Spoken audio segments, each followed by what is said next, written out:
Student, अब हम लोग क्लास 10 का रसायन शास्त्र का पहला चैप्टर करने जा रहे हैं। ठीक है, इस चैप्टर का नाम है रासायनिक अभिक्रिया एवं समीकरण। ठीक है, तो सबसे पहले हम लोग जानेंगे कि रासायनिक अभिक्रिया होता क्या है। तो रासायनिक अभिक्रिया होता है जब दो या दो से अधिक पदार्थ मिलकर एक नए गुणधर्म वाले पदार्थ का निर्माण करते हैं, तब हम बोलते हैं कि यह एक रासायनिक अभिक्रिया है। ठीक है, उसके साथ साथ हमें यह भी ध्यान होता है कि रासायनिक अभिक्रिया में जब कोई नए पदार्थ बन जाता है तो फिर से उस नए पदार्थ को पहले वाले स्थिति वाले पदार्थ नहीं बनाए जा सकते हैं। ठीक है, तब हम बोलते हैं इस प्रकार की अभिक्रिया रासायनिक अभिक्रिया हुई है। ठीक है, अच्छा, जैसे हम कैसे समझेंगे, एग्जाम्पल के थ्रू से समझे। जैसे हाइड्रोजन जो है वो ऑक्सीजन के साथ अभिक्रिया करेगी और अभिक्रिया करने के बाद वो जल का निर्माण करती है। तो जल जो होता है वो पहले वाले जो ऑक्सीजन होता है और हाइड्रोजन होता है उससे बिल्कुल भिन्न होता है। क्यों होता है? क्योंकि हाइड्रोजन जब अभिक्रिया नहीं करता है ऑक्सीजन से तब वो एक गैसियस अवस्था में होती है, लेकिन जब हाइड्रोजन ऑक्सीजन अभिक्रिया कर लेती है तब वो अवस्था उसका बदल जाता है और वो जल का निर्माण जल का निर्माण कर लेती है। इससे पता चल गया कि जब अभिक्रिया नहीं होती है तब उसकी अवस्था कुछ और होती है, और जब अभिक्रिया कर लेती है और नए पदार्थ का निर्माण कर लेती है तब उसका अवस्था में तो परिवर्तन होता ही है, उसके साथ साथ उसके गुणों में भी परिवर्तन हो जाती है। जैसे देखिए हाइड्रोजन है, हाइड्रोजन को हम लोग अभिक्रिया कराते हैं किसके साथ? ऑक्सीजन के साथ। तो हाइड्रोजन एक जलने वाली गैस है, मतलब अभी अभिक्रिया से पहले ये एक जलने वाली गैस है और ऑक्सीजन जलाने वाली गैस है, और ये दोनों जब मिलेंगे तो किसका निर्माण कर लेंगे? वाटर का, यानी कि जल का निर्माण कर लेंगे। तो सोचिए पहले इसकी अवस्था में और इसका गुण बिल्कुल भिन्न थे। ये गैसियस अवस्था में थे और एक जलने वाला था और एक जलाने वाला था, लेकिन जब अभिक्रिया हो गई तब जो बना नया गुण, नया प्रोडक्ट बना, मतलब कि नया जो उत्पाद बना, इसका गुण पहले वाला से बिल्कुल भिन्न हो गया। मतलब अब इसको हम पीने के लिए उपयोग कर सकते हैं जल का। पहले इसको कुछ और के रूप में उपयोग करते हैं, इसको ज्वलन के रूप में उपयोग करते हैं, ऑक्सीजन है कुछ और रूप के रूप में उपयोग करते हैं। ठीक है, अब है कि इसको वापस जल से हम लोग फिर से हाइड्रोजन और ऑक्सीजन नहीं बना सकते हैं। ये सब गुण जो है वो रासायनिक अभिक्रिया के उत्पाद का है। मतलब रासायनिक अभिक्रिया जब हो जाती है और नए पदार्थ का निर्माण हो जाती है उसका ये गुण है। ठीक है, ऐसे और भी दूसरा भी देख सकते हैं एग्जाम्पल जैसे कार्बन है और वो ऑक्सीजन के प्रेजेंस में क्या कर दिया? जल गया। तो जलने के बाद क्या बन गया? CO2 बन गया। जैसे ये कार्बन है, कोयला है, कार्बन का रूप क्या है? कोयला है। तो कार्बन जब ऑक्सीजन से रिएक्ट करता है, मतलब कोयला जब ऑक्सीजन के प्रेजेंस में जलती है तो जलने के बाद कार्बन डाइऑक्साइड बन जाती है और उसके साथ साथ उष्मा भी निकलती है। उसके साथ साथ क्या निकलती है? उष्मा भी निकलती है। ठीक है, लेकिन बताइए कि जब कार्बन डाइऑक्साइड बन जाएगा यानी नए उत्पाद का निर्माण हो जाएगा तब क्या फिर से उसको कार्बन ऑक्सीजन में बदला जा सकता है? नहीं बदला जा सकता है। तो ये भी क्या है? ये एक रासायनिक अभिक्रिया का उदाहरण है। ठीक है, यही लिखा हुआ है इसमें कि हाइड्रोजन और ऑक्सीजन मिलकर जल का निर्माण करते हैं और किसी भी रासायनिक अभिक्रिया को भौतिक विधियों से उलट नहीं किया जा सकता है। मतलब कि जब एक बार नया पदार्थ बन गया तो इसको उल्टा करके फिर से हम वही भौतिक अवस्था जो है या किसी भौतिक अवस्था से हम फिर से उसी अवस्था में नहीं ला सकते। ठीक है, अब हम लोग देखते हैं रासायनिक अभिक्रिया की पहचान। अब कहीं पे मान लेते हैं कोई रासायनिक अभिक्रिया हुई है तो हम कैसे पहचानेंगे कि वहाँ पे एक रासायनिक अभिक्रिया हुई है। जैसे यहाँ पे मान लेते हैं कि 4 ग्लास रखा हुआ है या 4 फ्लास्क रखा हुआ है। ठीक है, यहाँ पे 4 क्या रख दिया गया? फ्लास्क रख दिया गया और इसमें कुछ कुछ पदार्थ इसमें डाले गए हैं। ठीक है, और हमसे पूछा गया कि बताइए इस A वाला में या इस पहले वाले जो फ्लास्क रखा हुआ है कंटेनर, इसमें अभिक्रिया हुई है कि नहीं। तो अंदर में जो भी कुछ भी अभिक्रिया हुई होगी उसको हम कैसे पहचानेंगे? तो उसका पहचानने का 4 नियम है जनरली। ठीक है, जैसे पहला क्या है? अवस्था में परिवर्तन। मतलब इसमें जो भी कुछ रखा हुआ होगा उसके अवस्था में परिवर्तन हो गया होगा। जैसे मान लीजिए गैस अवस्था में होगा तो सॉलिड अवस्था में हमको बदलते हुए दिखाई देगा, या हमको डायरेक्ट कुछ समय के बाद, अभी हम देख रहे हैं गैस की अवस्था में कुछ है और 5 मिनट के बाद जब देख रहे हैं तो ये सॉलिड अवस्था में या फिर ये लिक्विड अवस्था में बदल गया, तो हम कहेंगे कि इसके अंदर जरूर कोई रासायनिक अभिक्रिया हुई है। यानी कि अवस्था में परिवर्तन बताएगी कि इसके अंदर एक रासायनिक अभिक्रिया हुई है। ठीक है, अब दूसरा बोला गया रंग में परिवर्तन। मान लेते हैं कि हम किसी क्षण हम इस बर्तन को देखें और फिर 5 मिनट 10 मिनट के बाद जब देखें तो इसका कलर चेंज हुआ। मतलब मान लिया अभी हम देखें तो हमको रेड दिखाई दिया और कुछ घूम कर आए 5 मिनट के बाद 10 मिनट के बाद और फिर जब देखें इसको तो ये ब्लू कलर का हो गया, तो हम बोलेंगे कि ज़रूर इसके अंदर कोई रासायनिक अभिक्रिया हुई है, तभी इसका कलर चेंज हुआ है। यानी कलर चेंज होना भी रासायनिक अभिक्रिया का एक उदाहरण है या रासायनिक अभिक्रिया का एक गुण है। ठीक है। तीसरा, ताप में परिवर्तन। मान लेते हैं कि यहाँ पे एक बर्तन रखा हुआ, हम जब इसको छुएं तो छूने के बाद हमको किसी भी प्रकार का तापमान महसूस नहीं हुआ, लेकिन 5 मिनट के बाद 10 मिनट के बाद हम जब बाहर से कहीं से घूम कर आएँ और हम जब इसको छुएं तो हमें ये गर्म महसूस होना शुरू हो गया। तो हम ज़रूर बोलेंगे कि इस बर्तन के अंदर, इस फ्लास्क के अंदर या इस कंटेनर के अंदर ज़रूर कोई रासायनिक अभिक्रिया हुई है जिसके कारण ये हमें गर्म महसूस हो रही है। यानी कि ताप में परिवर्तन भी हमें रासायनिक अभिक्रिया का एक उदाहरण बताता है या उसका गुण को बताता है। ठीक है। अब चौथा क्या है, गैस का उत्सर्जन। जैसे मान लेते हैं कि हम इस बर्तन को देख रहे हैं और इसके अंदर कुछ है ये पता है और हम देख रहे हैं थोड़ा देर के लिए, 5 मिनट 10 मिनट बाद देखते देखते देखते अचानक से क्या हुई, उसके अंदर से गैस निकलना शुरू हो गया। तो हम बोलेंगे कि ज़रूर इस बर्तन के अंदर, इस कंटेनर के अंदर कोई रासायनिक अभिक्रिया हुई है जिसके कारण गैस निकलना शुरू हो गया है। ठीक है।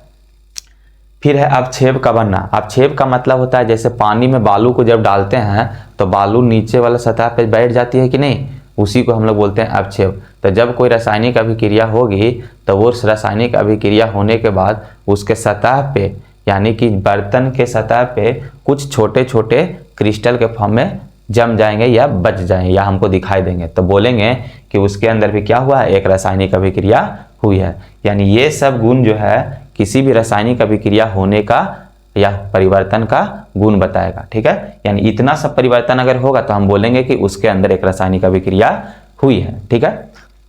अब नेक्स्ट आ जाते हैं दैनिक जीवन में होने वाली रासायनिक अभिक्रिया। हम लोग जो डेली लाइफ में देखते हैं कुछ रासायनिक अभिक्रिया, उसके बारे में बात करेंगे। तो पहला अगर हम देखें तो भोजन का पचना, यानी हम लोग जब भी कोई खाना खाते हैं, सॉलिड खाते हैं, यानी जो भी हम लोग खाना खाते हैं उसका किसी न किसी रूप में डाइजेशन होता है पेट के अंदर। पेट के अंदर कई केमिकल होते हैं जो हमारे खाए हुए भोजन के साथ अभिक्रिया करके उसके छोटे छोटे पार्ट में कन्वर्ट कर देते हैं।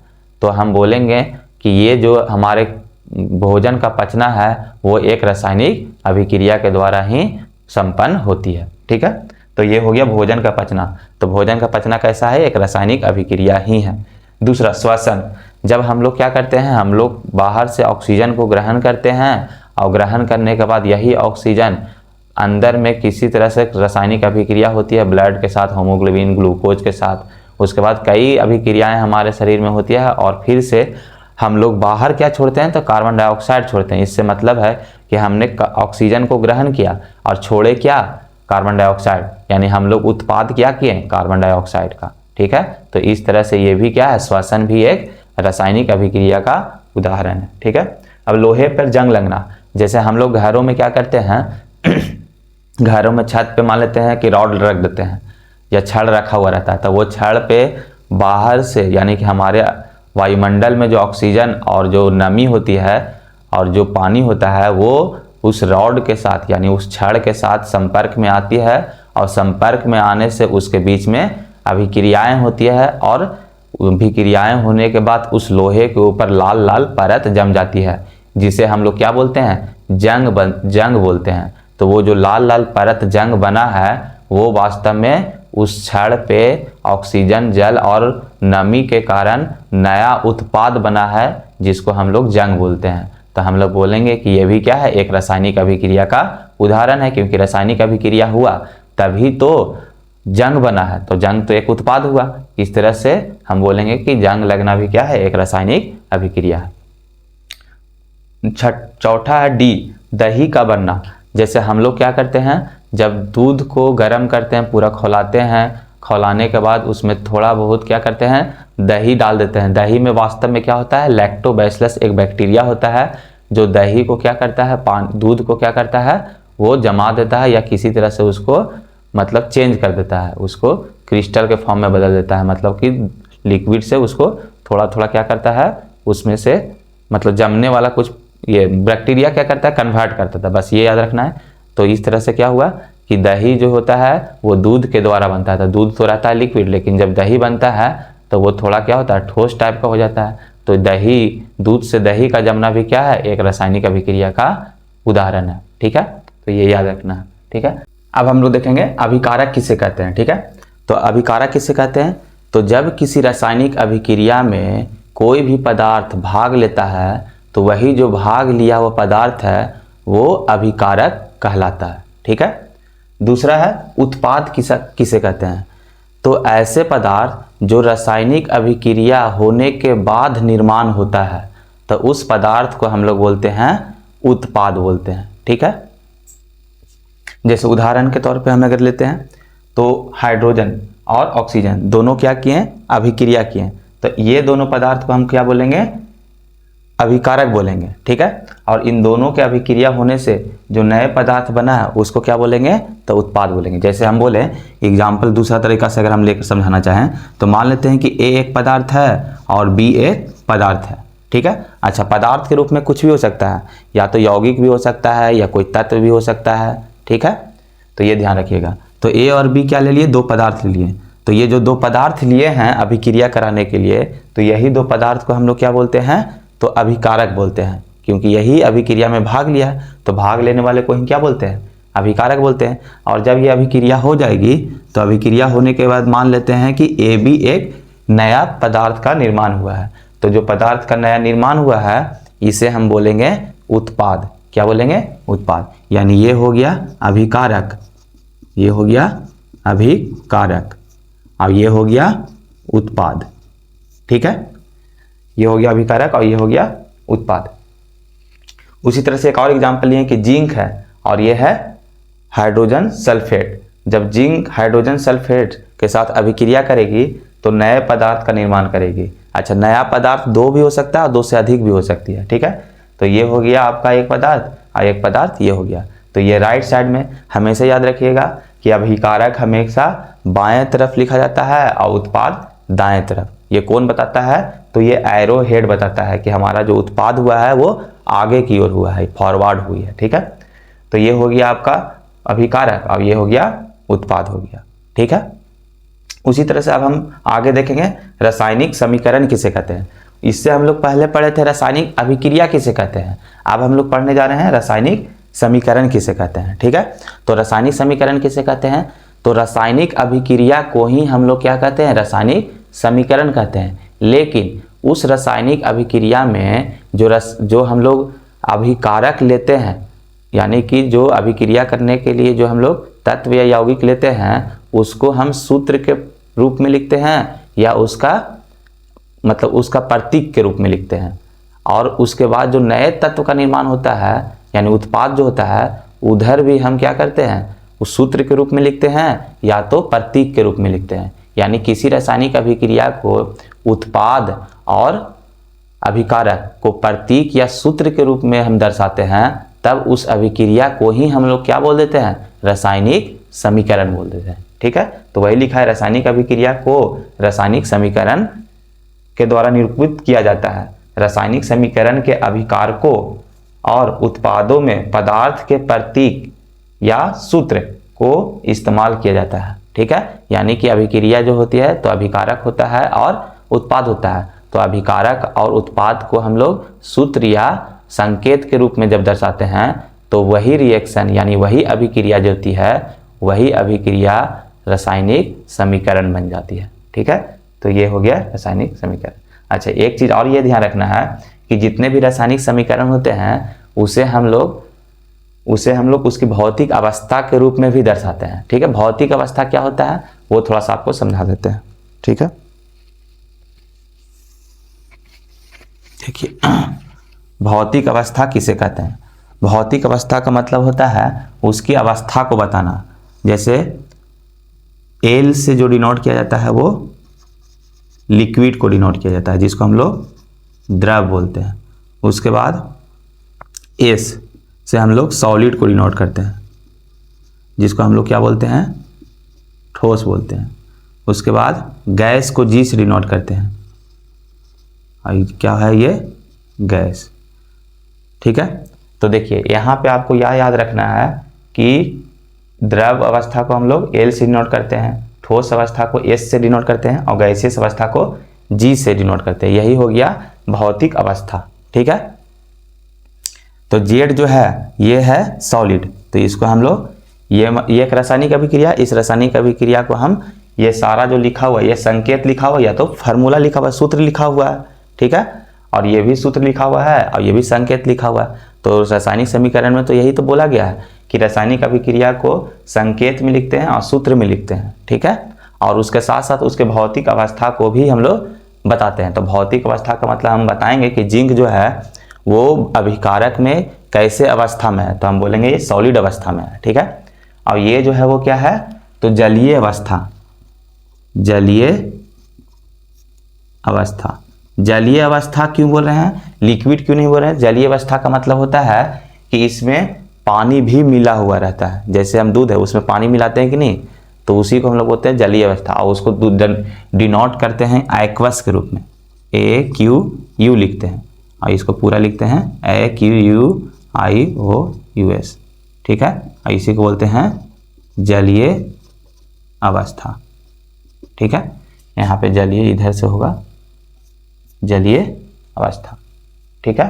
तो ये हो गया रासायनिक समीकरण किसे कहते हैं, ठीक है। इसी तरह से ये क्या होगा, जलीय अवस्था होगा, जलीय इधर होगा ना जलीय अवस्था, और ये होगा गैस, H2 जो होता है वो कहता है गैसियस फॉर्म में होता है, ठीक है। अब हम लोग देखते हैं आगे। अब हम लोग देखेंगे रासायनिक समीकरण को संतुलित कैसे करते हैं। तो ये यहाँ पे एक एग्जाम्पल लिए हैं, इसको संतुलित करते हैं, ठीक है। और इसका और भी क्वेश्चन हम संतुलित करने वाले एक अलग वीडियो बनाएंगे जिसमें सारा बैलेंसिंग का ही क्वेश्चन होगा, ठीक है। तो जब भी कोई रासायनिक समीकरण दिया हुआ रहे तो सबसे पहले हमें क्या करना है, धातु को संतुलित करना है। और धातु में आयरन हो सकता है, कॉपर हो सकता है, मैग्नीशियम हो सकता है, ठीक है। उसके बाद अधातु को करते हैं। अधातु में कौन हो सकता है, नाइट्रोजन, कार्बन, ऑक्सीजन हो सकता है। और सबसे लास्ट में किसको करेंगे, तो सबसे लास्ट में हाइड्रोजन को करेंगे, ठीक है। तो यहाँ हम देखते हैं, तो यहाँ पर दिख रहा है कि आयरन मतलब लोहा है, और लोहा का कितना परमाणु है, तो 3 परमाणु है। यानी उत्पाद के साइड में लोहा जो है वो 3 परमाणु है। अब अभिकारक के साइड में कितना है, लोहा का कितना परमाणु है, तो 1 परमाणु है, कुछ नहीं है लिखा हुआ है, मतलब 1 होता है। तो यहाँ भी हम 3 करने के लिए क्या करेंगे, 3 यहाँ पे मल्टीप्लाई कर देंगे, तो यहाँ भी 3 परमाणु हो जाएगा आयरन लोहा का, यहाँ भी 3 हो जाएगा, तो बैलेंस हो गया लोहा। उसके बाद देखेंगे ऑक्सीजन को, तो ऑक्सीजन इधर 4 है, अब इधर ऑक्सीजन 1 है, तो 4 करने के लिए क्या करना पड़ेगा, 4 हम लोग यहाँ पे मल्टीप्लाई करेंगे। यहाँ पे हम लोग 4 से मल्टीप्लाई कर देंगे तो गलत हो जाएगा, ठीक है। हम बताएंगे आपको, एक अलग से वीडियो बनाएंगे जिसमें बताएंगे परमाणु को गिनती करने के लिए, काउंट करने के लिए, ठीक है। ये 4 ऑक्सीजन हो गया।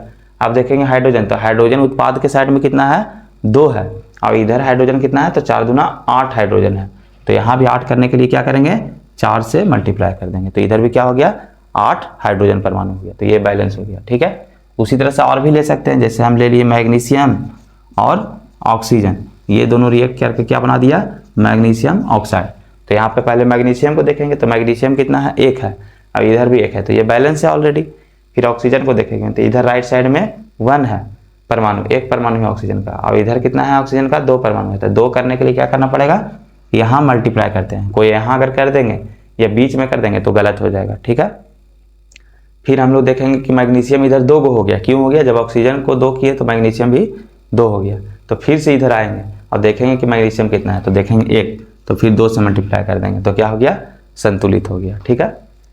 अब नेक्स्ट हम लोग देखेंगे रासायनिक समीकरण को संतुलित करना क्यों आवश्यक पड़ा, ठीक है। हम लोग जब रासायनिक अभिक्रिया लिखते हैं तो उसको संतुलित करना क्यों जरूरी पड़ा, तो हम लोग जब भी कोई रासायनिक समीकरण लिखते हैं तब हम लोग उसको संतुलित करके ही लिखते हैं। अभिक्रिया को संतुलित करके लिखना जरूरी नहीं है, लेकिन रासायनिक समीकरण जब लिखेंगे तो उसको संतुलित करके लिखना जरूरी होता है। और ये किसने कहा, तो 9th क्लास में हम लोग पढ़े थे लेवोजिरियर के बारे में, उन्होंने ही बोला था कि हम लोग क्या करते हैं, जब भी कोई रासायनिक अभिक्रिया लिखते हैं, रासायनिक समीकरण, तो उसका जो अभिकारक के तरफ जो द्रव्यमान होता है और जो उत्पाद के तरफ जो द्रव्यमान होता है, दोनों हमेशा क्या होना चाहिए, बराबर होना चाहिए, ठीक है। ये किस लॉ के आधार पे कहे थे, तो कहे थे द्रव्यमान संरक्षण के नियम पे। जैसे एनर्जी ऊर्जा संरक्षण का नियम होता है, उसी तरह से ये क्या है, द्रव्यमान संरक्षण के नियम से। जिस तरह से ऊर्जा संरक्षण का नियम बोलता है कि ऊर्जा ना तो बनाया जा सकता है और ना ही बर्बाद किया जा सकता है।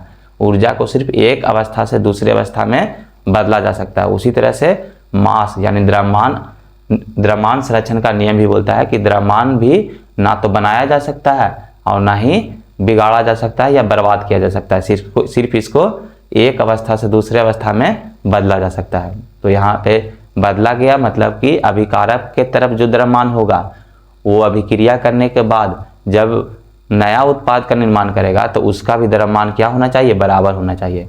और ये तभी हो सकता है जब अभिकारक के तरफ परमाणुओं की संख्या और उत्पाद के तरफ परमाणुओं की संख्या बराबर होगी, तभी द्रव्यमान बराबर हो सकता है। ठीक है, वो निष्कर्षण निकला। ठीक है, तो यही द्रव्यमान संरक्षण का नियम बोलता है कि किसी भी अभिक्रिया में अभिकारक का द्रव्यमान और उत्पाद का द्रव्यमान दोनों आपस में क्या होते हैं, बराबर होते हैं। ठीक है, तो वही यहाँ पे लिख दिया गया है इसका नियम से, द्रव्यमान संरक्षण के नियम से। ठीक है, और उसके साथ साथ क्या हमारे पास कंक्लूजन निकला यानी निष्कर्षण क्या निकला द्रव्यमान संरक्षण के नियम से, कि किसी भी रासायनिक अभिक्रिया के पहले अभिकारक यानी कि जब अभिक्रिया नहीं होगा तब उसका जो अभिकारक होगा उसके परमाणुओं की संख्या उत्पाद के परमाणुओं की संख्या क्या होगी, बराबर होगी। जब तक कि बराबर नहीं होगी जब तक द्रव्यमान संरक्षण का नियम लागू नहीं कर सकते हैं, क्योंकि द्रव्यमान संरक्षण क्या कहता है कि अभिकारक में द्रव्यमान और उत्पाद में द्रव्यमान दोनों क्या होना चाहिए, बराबर होगा। ये बराबर तो तभी होगा जब परमाणुओं की संख्या बराबर होगा।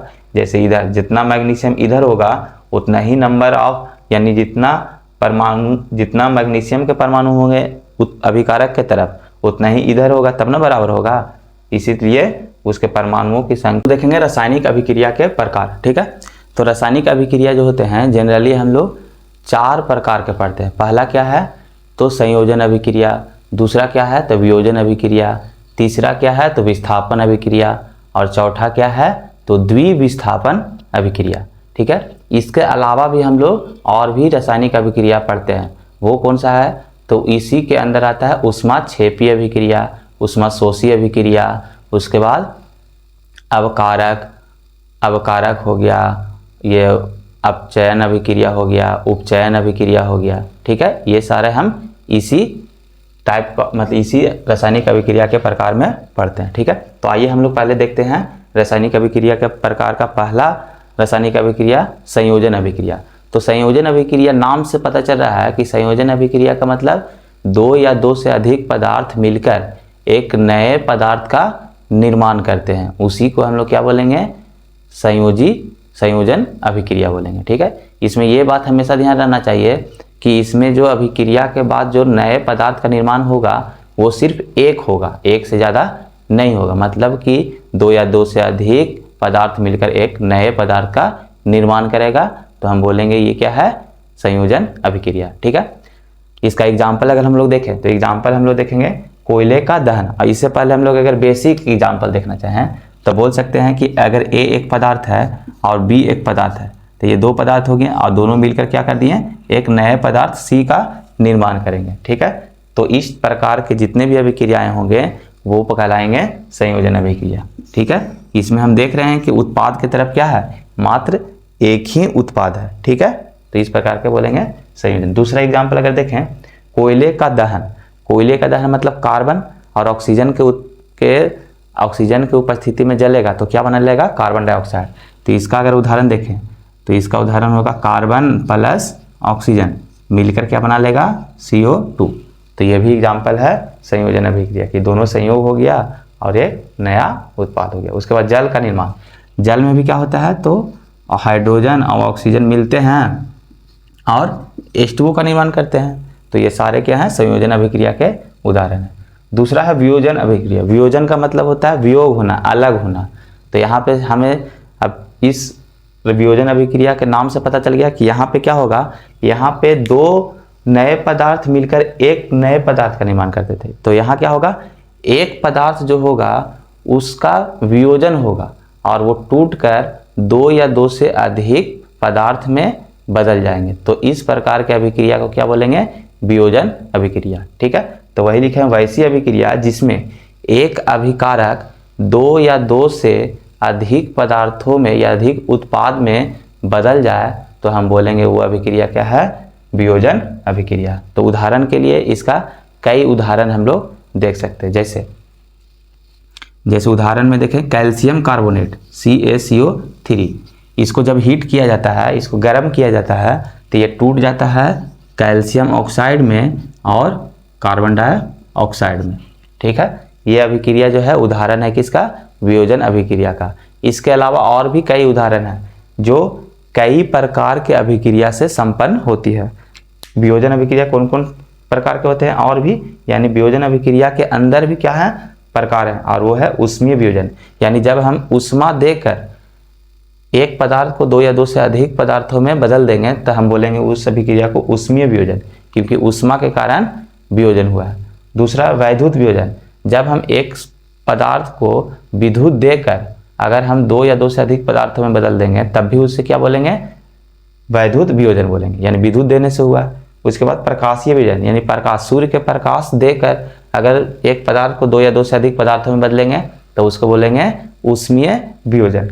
और मतलब प्रकाशीय वियोजन या ऊष्मीय वियोजन दोनों एक ही चीज़ होता है। ठीक है, तो हम लोग अब इसको थोड़ा सा डिटेल में पढ़ेंगे क्योंकि ये इंपॉर्टेंट है, एग्जाम में हमेशा पूछा जाता है। ठीक है, अब हम लोग देखेंगे ऊष्मीय वियोजन।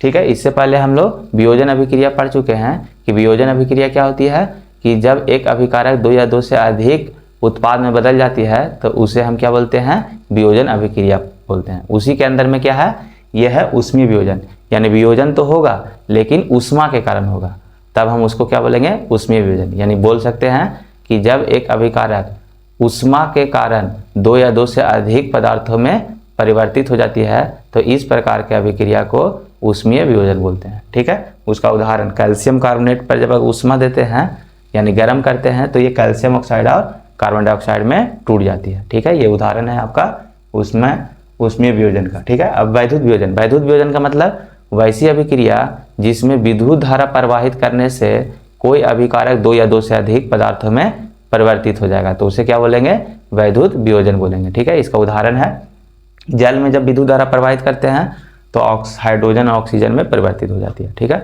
तीसरा है प्रकाशीय वियोजन। प्रकाशीय वियोजन मतलब वैसी अभिक्रिया जिसमें प्रकाश देने के बाद कोई अभिकारक दो या दो से अधिक पदार्थों में परिवर्तित हो जाएगी तो उसे क्या बोलेंगे, प्रकाशीय वियोजन। ठीक है, इस अभिक्रिया का उपयोग कहाँ किया जाता है, तो श्याम श्वेत फोटोग्राफी में किया जाता है। ठीक है, यानी ब्लैक एंड व्हाइट जो पिक्चर होता है उसमें इसका उपयोग किया जाता है। ठीक है, अब हम लोग देखेंगे विस्थापन अभिक्रिया। विस्थापन अभिक्रिया किसे कहते हैं, तो विस्थापन अभिक्रिया किसे कहते हैं, जब एक अधिक अभिक्रियाशील तत्व किसी कम अभिक्रियाशील तत्व को विस्थापित कर देता है तब हम बोलते हैं कि यह अभिक्रिया क्या है, एक विस्थापन अभिक्रिया है। ठीक है, जैसे एग्जाम्पल देखें आयरन एक अधिक क्रियाशील तत्व है किससे, कॉपर से, तो कॉपर को हटा देगा और हटाकर क्या कर लेगा, खुद उसके जगह आ जाएगा। ठीक है, और कॉपर को अलग कर देगा।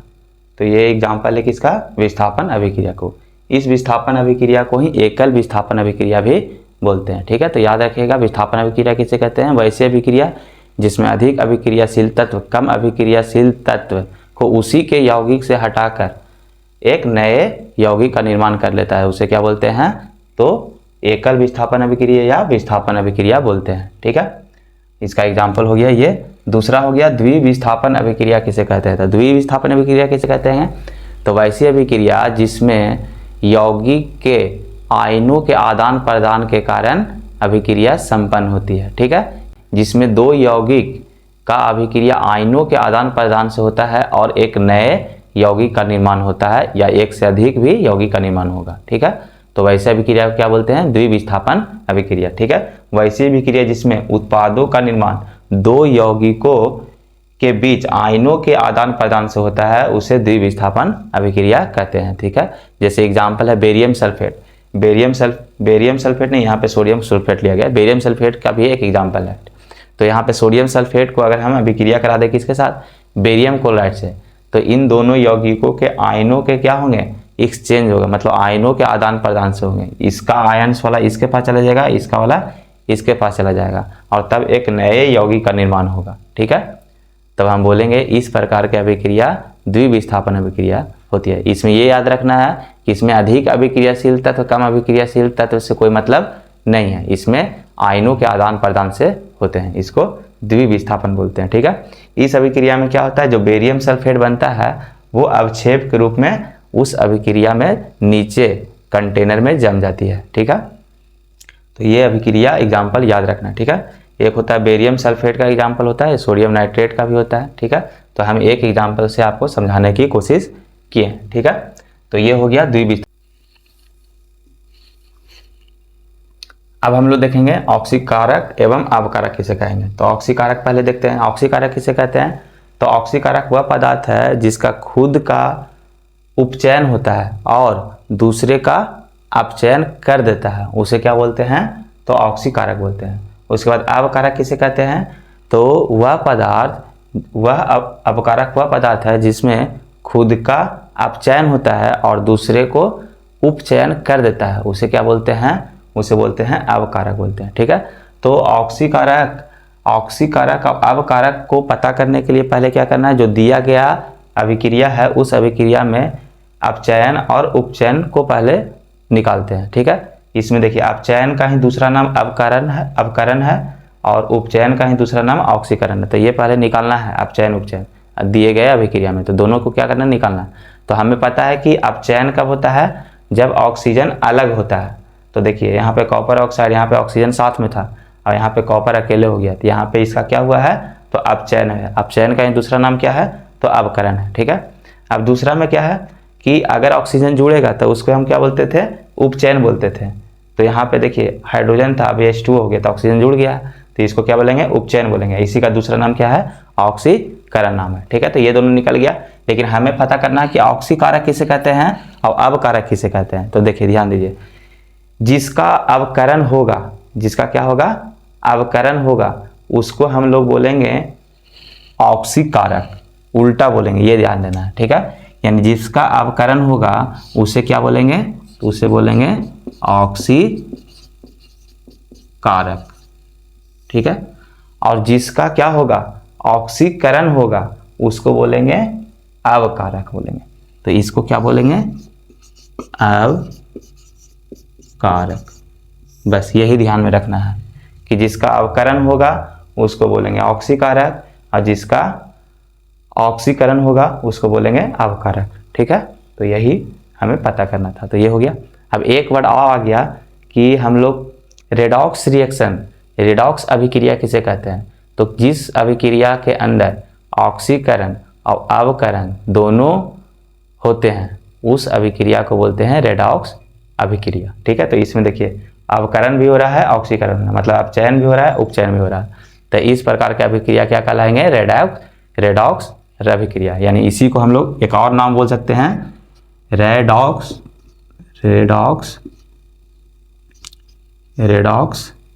अभिक्रिया।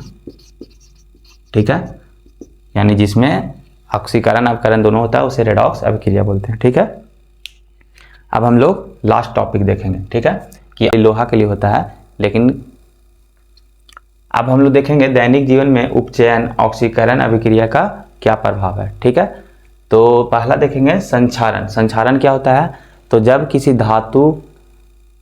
धातु के ऊपर ऑक्सीजन, नमी, जल या अम्ल का संपर्क होता है तो अभिक्रिया होने से उसमें क्या हो जाता है, संक्षारित हो जाती है, मतलब कि उसमें नए पदार्थ का निर्माण हो जाता है अभिक्रिया होने के कारण। ठीक है, जैसे पहला अगर देखें धातु तो लोहा में जंग लग जाना, जिसको हम लोग बोलते हैं, मतलब ये संक्षारित होने के कारण ही जंग लगता है। कैसे, तो लोहा जब रखा रहता है तो उसमें वायु, नमी, उसके बाद पानी होती है और उसके बाद आर्द्रता अगर उसके संपर्क में आती है तो अभिक्रिया कर लेती है और कर क्या बना लेती है, जंग बना लेती है। ठीक है, मतलब हम इसी को संक्षारित बोलते हैं।